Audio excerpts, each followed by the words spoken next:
कमला अकेले ही रसोई में बैठी थी। सास और महेश की यादें उसके मन में घूम रही थी। महेश, तुम मुझे छोड़कर क्यों चले गए महेश? और माँ, माँ तुम भी चली गई। अब यह घर सूना हो गया है। मैं किससे बात करूं और किसके सहारे जीऊं? मुझे कुछ समझ में नहीं आ रहा महेश, कुछ समझ में नहीं आ रहा।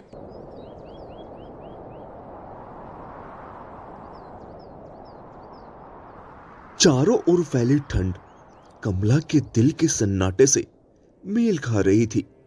हर कोने में सर्दी की धुंध थी और कमला के जीवन में एक अजीब सा खालीपन।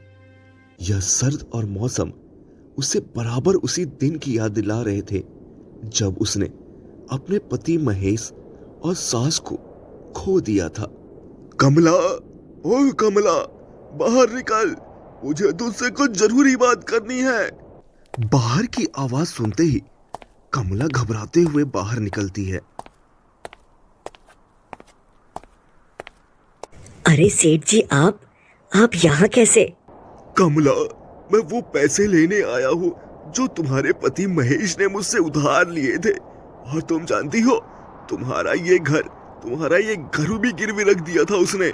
सेठ जी, पर अभी मेरे पास कुछ भी नहीं है। महेश के जाने के बाद मैं खुद मुश्किल से गुजारा कर रही हूँ। थोड़ा वक्त दे दीजिए, मैं धीरे धीरे करके आपके सारे पैसे चुका दूंगी। वक्त ही तो मैं नहीं दे सकता। अगर पैसे नहीं दे सकती तो यह घर जमीन आज से मेरा है। अगले महीने तक इसे खाली कर दो। सेठ जी, तरस खाइए सेठ जी, यह घर मेरे पति की आखिरी निशानी है। मेरे पास और कुछ भी नहीं बचा है। थोड़ा सा रहम खाइए सेठ जी। कमला, मुझसे हमदर्दी की उम्मीद मत करो। मैं सिर्फ अपना हक लेने आया हूँ। 1 महीने का वक्त दे रहा हूँ बस। अगर पैसे नहीं दिए तो ये घर मेरा होगा, तैयार रहना। सेठ गुस्से में वहां से चला जाता है। उसके जाते ही कमला मन ही मन रो रही थी। उसके मन की सिसकियों की आवाज सर्द हवाओं में घुलकर गूंज रही थी। हे ऊपर वाले, ये कैसी परीक्षा ले रहे हो? महेश, तुमने मुझे अकेला क्यों छोड़ दिया? अब इस घर को कैसे बचाऊं? मैं कहाँ जाऊं? किससे मदद मांगूं? सर्दी अभी भी अपनी पूरी तेजी पर थी। हवाओं में बर्फीली ठंड घुल रही थी और कमला के शरीर के हर हिस्से में ठंड की चुभन महसूस हो रही थी। लेकिन उसे अब अपने और इस घर के लिए कुछ करना था। पेट भरने के लिए उसने ठानी कि वह आज किसी से भी काम मांगने जाएगी। कमला ने अपने पुराने कपड़े पहने और गांव के घर की ओर बढ़ी। उसने हर दरवाजे पे खड़े होकर काम मांगने की कोशिश की कि शायद कोई उसकी मदद करेगा। भैया, मुझे कुछ काम दे दो अपने घर में। जो भी छोटा मोटा काम होगा मैं कर लूंगी।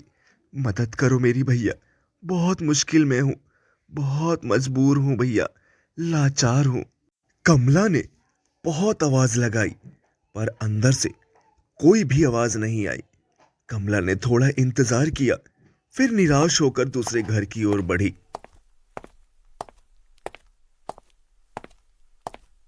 बहन जी, अगर कुछ काम हो तो मुझे दे दीजिए। मुझे काम की बहुत जरूरत है। देख कमला, मैं अपने घर के काम सारे खुद ही कर लेती हूँ। इस समय मेरे पास कोई काम नहीं है। तू एक काम कर, किसी दूसरे घर जाके काम देख। कमला चुपचाप वहां से चली जाती है।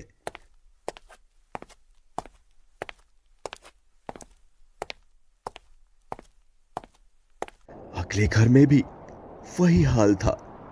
कोई काम ना होने के कारण हर घर में काम का अभाव था और लोग अपनी स्थिति का हवाला देकर उसे वापस भेज रहे थे।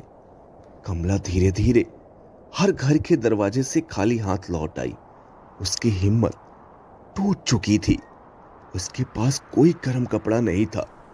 बस पुरानी साड़ी में लिपटी हुई सर्द हवाओं से कांपती हुई वह घर घर काम मांगने जा रही थी। सर्दी ने उसके शरीर को जकड़ लिया था और उसका दिल बोझ से भारी हो गया था, जैसे सारी दुनिया की परेशानियां उस पर आ पड़ी हो। कमला गहरी सांस लेते हुए खुद से कहने लगी, ये ठंड, सर्द हवाएं, ऐसा लगता है सब मेरे लिए ही बनी है। कोई नहीं है जो मेरी मदद करे, लेकिन मुझे हार नहीं माननी है। मुझे अकेले ही जीना होगा इन सर्द हवाओं और ठंड से लड़कर। कमला ने अपनी आंखों में छिपे आंसुओं को अंदर ही अंदर पीते हुए धीरे धीरे कदम बढ़ाए और खाली हाथ घर लौट आई।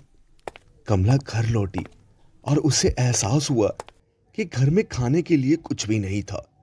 उसके पेट में भूख की लहर उठ रही थी, लेकिन कमला करती भी तो क्या करती। वह चूल्हे के पास जाती है और थोड़ी देर तक चूल्हे के पास बैठने के बाद निराश होकर बिस्तर की ओर बढ़ जाती है और खाली पेट सोने चली जाती है। उसकी आंखों में थकान और अकेलापन था, जैसे उम्मीदें पूरी तरह से खत्म हो चुकी हो। सर्द हवाओं के साथ एक और सुबह आई, लेकिन कमला के लिए यह सिर्फ दुख का दिन था। रात भर खाली पेट सोने के बाद उसकी हालत और भी कमजोर हो गई थी और चेहरा थकावट से भरा था। वह चूल्हे की ओर बढ़ी, लेकिन वहां सिर्फ राखों का ढेर पड़ा था। महेश, अगर तुम यहां होते तो शायद यह सब सहना ना पड़ता, लेकिन अब तो यह लड़ाई मुझे अकेले ही लड़नी है। ठंड से डरकर मैं यूं ही नहीं बैठ सकती। कमला सोच रही थी, अगर लकड़ी ना मिली तो चूल्हा कैसे जलेगा, और भूख भूख तो उसे जीने ही नहीं देगी। उसके पास गर्म कपड़ों का नामो निशान नहीं था, सिर्फ वही पुरानी साड़ी जो ठंड से उसे बचाने में नाकाम थी। पर पेट की भूख और चूल्हा जलाने की मजबूरी ने उसे लकड़ी ले जाने के लिए मजबूर कर दिया। वह कांपते हुए जंगल की ओर चल पड़ी।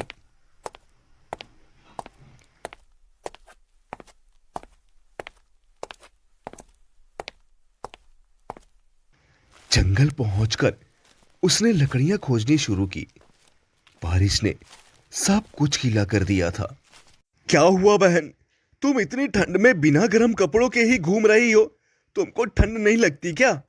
क्या करूं भैया, मेरे पास गर्म कपड़े नहीं है। आई थी लकड़ियां लेने, जिससे जलाकर थोड़ी गर्माहट ले सकूं, पर यहाँ तो लकड़ियां ही नहीं है। बहन, लकड़ियां तो मैंने सारी इकट्ठी कर ली, पर तुम्हारी हालत देखकर मुझे लग रहा है इन लकड़ियों की मुझसे ज्यादा तुमको जरूरत है। चलो, मैं ये लकड़ियां तुम्हारे घर छोड़ देता हूं। आपका ये एहसान मैं जिंदगी भर नहीं भूलूंगी भैया। कमला उस आदमी के साथ घर की ओर चल पड़ी।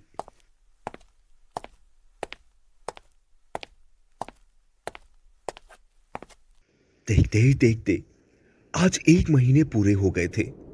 अब उसे सेठ की धमकी और घर बचाने की फिक्र उसके दिल में गूंज रही थी, लेकिन वह करती भी तो क्या करती। खुद पानी पीकर पेट भरकर भूख मिटा रही थी। वो सेठ को कहां से पैसे देती? भैया, क्या तुम्हारे यहां कुछ काम मिल सकता है?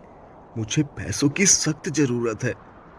कमला बहन, हमारे खेतों में भी अभी कुछ ज्यादा काम नहीं है, लेकिन अगर कुछ हुआ तो तुम्हें जरूर बुलाऊंगा।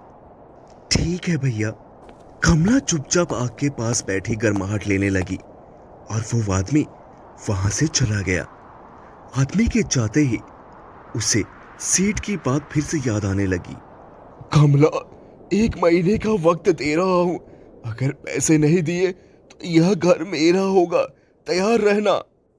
कमला अभी सेठ की बातें सोच ही रही थी, तभी वहां सेठ भी आ जाता है। कमला, मैं आज अपने पैसे लेने आया हूं, कोई बहाना नहीं चलेगा आज। सेठ जी, बताइए फिर क्या करना है? क्या करना है ये तुम मुझसे पूछ रही है? पिछली बार मैंने तुझसे साफ कहा था कि तेरे पति महेश के उधार के 5,000 और साथ में ब्याज जल्द लौटाना है। अब 1 महीना पूरा हो गया और मैं अपने पैसे लेने आया हूँ। आज मैं खाली हाथ नहीं जाऊंगा कमला। सेठ जी, मैं क्या करूं? मेरे पास सच में कुछ नहीं है। महेश के जाने के बाद मेरे लिए 2 वक्त की रोटी जुटाना भी मुश्किल हो गया है। कमला, ये तेरे रोने धोने की बातें मुझे मत सुना। मैं यहाँ कोई दान पुण्य करने नहीं आया हूँ। अगर पैसे नहीं दे सकती तो घर खाली कर दे। यह घर अब से मेरे नाम पर है। सेठ जी, मुझे थोड़ा सा वक्त और दे दीजिए। मैं कुछ काम ढूंढ मजदूरी करके आपके पैसे जुटाने की कोशिश करूंगी। यह घर मेरे सिर की छत है, इसे मुझसे मत छीनिए सेठ जी, मत छीनिए। देख कमला, मुझे तेरी हालत का अंदाजा है, लेकिन यह मेरी रोजी रोटी का सवाल है भाई। मैं तुझे 15 दिन का और वक्त देता हूँ। उसके बाद अगर पैसे नहीं मिले तो ये घर मेरा होगा, समझी? क्या करूं? ये सेठ तो फिर आएगा और मेरा घर छीन लेगा। लेकिन मैं हार मानने वालों में से नहीं हूं। गांव में सर्दी और बारिश के कारण कोई भी जंगल नहीं जा रहा लकड़ी लाने के लिए, सिवाय उस भैया के। अगर मैं भैया से बात करके जंगल से लकड़ियां इकट्ठा करूं और गांव वालों को बेचूं तो शायद पैसे जुटा पाऊं। यह मुश्किल तो है, लेकिन मेरे पास इसके अलावा और कोई रास्ता भी नहीं है। कमला जंगल की ओर चल देती है। बीच रास्ते में ही फिर से बारिश शुरू हो जाती है। बारिश और ठंड से डरकर घर में बैठने से कुछ नहीं होगा। अगर महेश जिंदा होता तो वो भी यही करता। अब मुझे अपने लिए लड़ना ही होगा। कमला बारिश में भीगती हुई उस आदमी के पास जाकर लकड़ियों के लिए बात करती है। अगर ऐसी बात है बहन, तो मैं भी चलता हूँ तुम्हारी मदद के लिए। जंगल से तुम लकड़ियां लेकर आ नहीं पाओगी अकेले। मैं लकड़ियां तुम्हारे लिए घर तक छोड़ दिया करूंगा। चलो। दोनों जंगल पहुंचकर लकड़ियां खोजना शुरू कर दिए, पर बारिश ने सब कुछ गीला कर दिया था। लोग सोचते हैं कि इस ठंड में जंगल जाना मुश्किल है, लेकिन मुझे तो यह करना ही पड़ेगा। यह लकड़ी मेरे घर को बचाने का एक जरिया है। कमला उस आदमी के साथ घर लौटती है। गांव वाले उसे देखकर हैरान होते हैं। अरे कमला, इस सर्दी और बारिश में तुम जंगल कैसे चली गई? लकड़ियां तो कोई नहीं ला रहा इन दिनों में। भैया, सर्दी और बारिश से डरकर पेट नहीं भरा जा सकता। अगर आप लोगों को लकड़ियां चाहिए तो मैं हर दिन जंगल से लाकर बेचूं। ठीक है बहन, हमें लकड़ियां तो चाहिए ही। तुम रोज लकड़ियां जंगल से लाती रहो, हम तुम्हें इसकी कीमत दे दिया करेंगे। अब गांव वाले कमला से लकड़ियां खरीदने लगते हैं। कमला के चेहरे पर हल्की राहत और संतोष का भाव आता है। वह सोचती है कि अगर इस तरह वह हर दिन मेहनत करे तो शायद सेठ का कर्ज चुका पाएगी। लगातार बारिश के कारण लोग जंगल से लकड़ियां लाना बंद कर चुके थे। धीरे धीरे उनके घरों में लकड़ियां खत्म होने लगी थीं। ठंड इतनी बढ़ गई थी कि बिना चूल्हा जलाए दिन गुजारना मुश्किल हो गया था। इस कठिन समय में कमला अकेली थी, जो जंगल से लकड़ियां ला रही थी। धीरे धीरे गांव के लोग उसके घर के बाहर जमा होने लगे और हर किसी को लकड़ी चाहिए थी। कुछ अमीर लोग जो हर हाल में लकड़ियां चाहते थे, कमला को ऊंची कीमत देने की पेशकश करने लगे। कमला ने इस भीड़ और दबाव के संभालते हुए ईमानदारी से सबकी जरूरतें पूरी करने का फैसला किया। 15 दिनों में ही उसने सेठ का पूरा कर्जा चुका दिया। गांव के लोग उसकी मेहनत की सराहना करने लगे और कमला एक मिसाल बन गई। उसका संघर्ष एक नई शुरुआत का संकेत था, जिसने उसे सम्मान और सुकून दिलाया। दोस्तों, कहानी अगर आपको पसंद आई हो तो कहानी को लाइक करके चैनल को सब्सक्राइब करना ना भूलें। और दोस्तों, इस कहानी को जितना हो सके उतना शेयर कीजिए।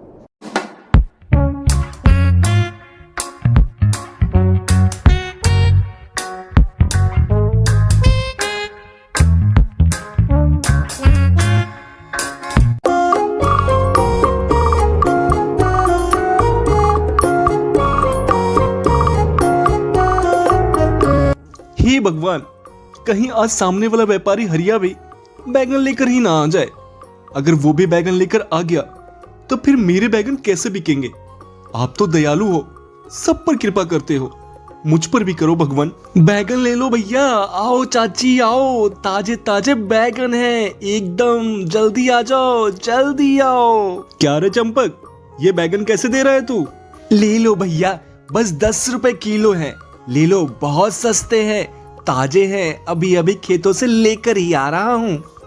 आओ भैया आओ, जल्दी आओ, काकी जल्दी आओ, चाची तुम भी आओ, बैगन ले जाओ, ताजे ताजे और हरे हरे बैगन, बस 5 रुपए किलो, जल्दी आओ जल्दी। हाँ 5 रुपए किलो? अगर सामने वाला 5 रुपए किलो दे रहा है तो तुम 10 रुपए किलो क्यों दे रहे हो? हम तो उसी से लेंगे बैंगन। अरे सुनो तो भैया, अरे सुनो तो, ये हरिया मेरा सारा बिजनेस चौपट कर देता है रोज, ऐसे कैसे काम चलेगा? चलो आज तो फिर घर चलते हैं, अब तो माल बिकने से रहा। अगर ऐसे ही हरिया हमारे साथ करता रहेगा तो हमारी सब्जियां बिकेंगी ही नहीं, फिर हमें घर का खर्चा चलाना भी बहुत मुश्किल हो जाएगा। अरे अरे सारी सब्जियां ऐसे ही ले आए दोनों, क्या कुछ भी नहीं बिका? माँ कहाँ से बिकेगा? हम हमारी सब्जियों का जो भाव लगाते हैं उसके आधे दामों में हमारा पड़ोसी हरिया सब्जियां बेचने लगता है। अब तू ही बता माँ, जब मजदूरी ही नहीं निकलेगी तो भला बेचकर क्या फायदा? अच्छा अच्छा, तो हरिया भी सब्जी बेचने लगा है, तो तुम दोनों भाई एक काम करो, तुम दोनों फल बेचने लग जाओ, फिर तो हरिया से कोई बराबरी नहीं होगी, वो अपना काम करेगा और तुम लोग अपना। हाँ बात तो सही है, वैसे बाजार में भी कोई फलों की दुकान नहीं है, ऐसा ही करते हैं, कल से हम फल बेचेंगे, मुनाफा भी अच्छा होगा। आम ले लो, आम, ताजे ताजे आम ले लो, आओ भैया आओ चाची, 20 रुपए किलो, भैया ताजे आम ले लो। आओ भैया आओ, ले लो मीठे और लाजवाब आम, बस 10 रुपए किलो, आओ आओ और आम लेकर जाओ।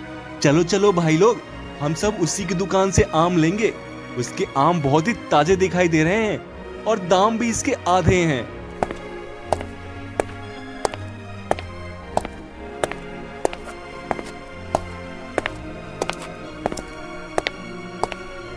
हरिया ये तू बिल्कुल ठीक नहीं कर रहा है। अरे जो बिजनेस मैं करता हूँ वही बिजनेस तू क्यों करता है, और फिर उसके बाद आधे दामों में ही सामान बेचकर चला जाता है? क्या मिलता है तुझे इससे, बोल? अरे भैया आप लोग सिर्फ आम देखिए, इस पागल की बातों पर ध्यान मत दीजिए, न मैं देता हूँ न आप दीजिए, आप सब आम देखिए। क्या तूने मुझे पागल कहा? मैं पागल हूँ? जा, अब से मैं यहाँ बिजनेस ही नहीं करूंगा, फिर देखता हूँ तू कैसे मेरी नकल करता है।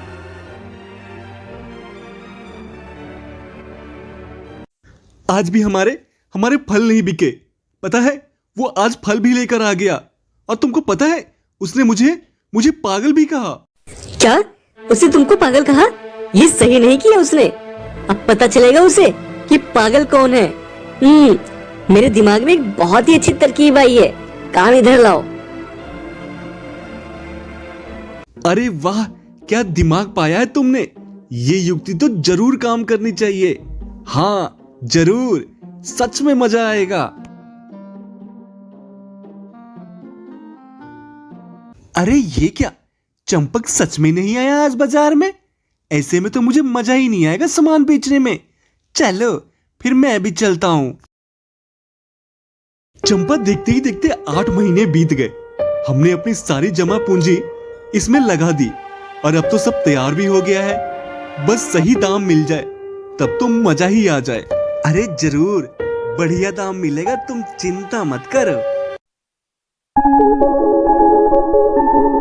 अरे गौरी, ये चंपक कई महीनों से कुछ काम धाम नहीं कर रहा है क्या? कुछ ना कुछ तो कर ही रहा है, तभी उसके घर का गुजारा हो रहा है। पर कर क्या रहा है, कैसे पता करें? हाँ हाँ, पता तो करना ही पड़ेगा, पर कैसे? एक काम करो फिर, तुम चली जाओ चंदा के पास और जाकर बात घुमा फिरा कर पूछने की कोशिश करो, पता तो चले कि माजरा क्या है। ठीक है जी, मैं पता लगा कर आती हूँ।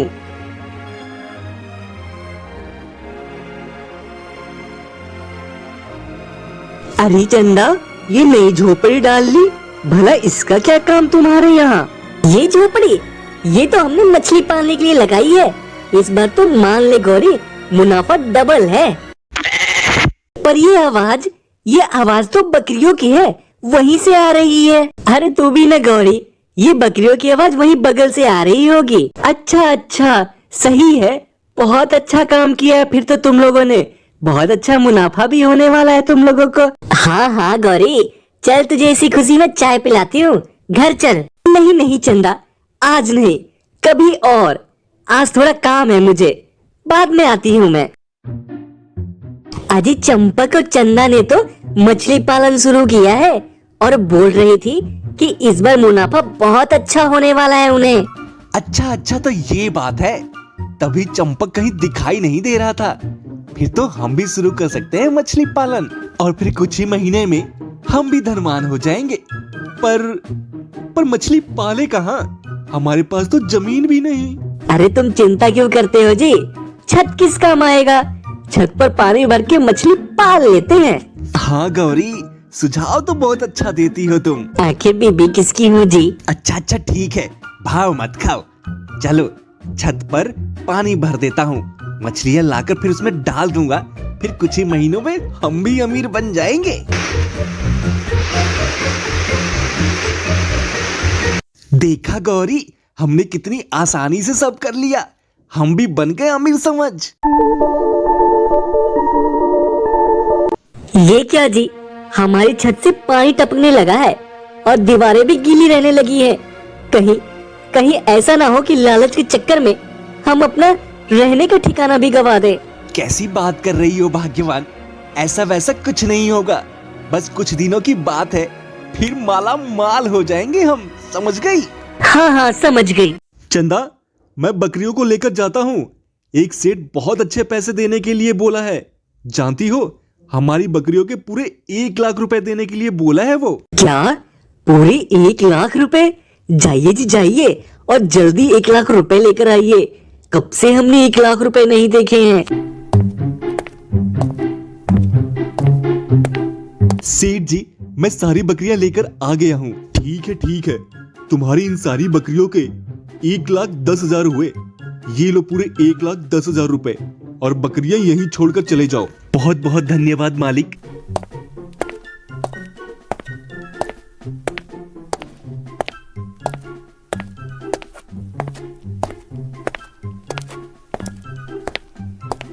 क्या हुआ हरिया, इतना दुखी क्यों है तू? चंपक, तूने मछलियां पाली तो हमने सोचा हम भी मछली पालन कर लें, और छत पर ही हमने पानी भरकर मछली पाल ली। पर देखते ही देखते कुछ महीनों में हमारे सिर से हमारे घर की छत भी छीन गई। हमारा घर टूट गया चंपक। ये तो होना ही था हरिया, भला छत पर भी कोई मछली पालता है बुद्धू कहीं का। इसीलिए कहते हैं लालच बुरी भला होती है।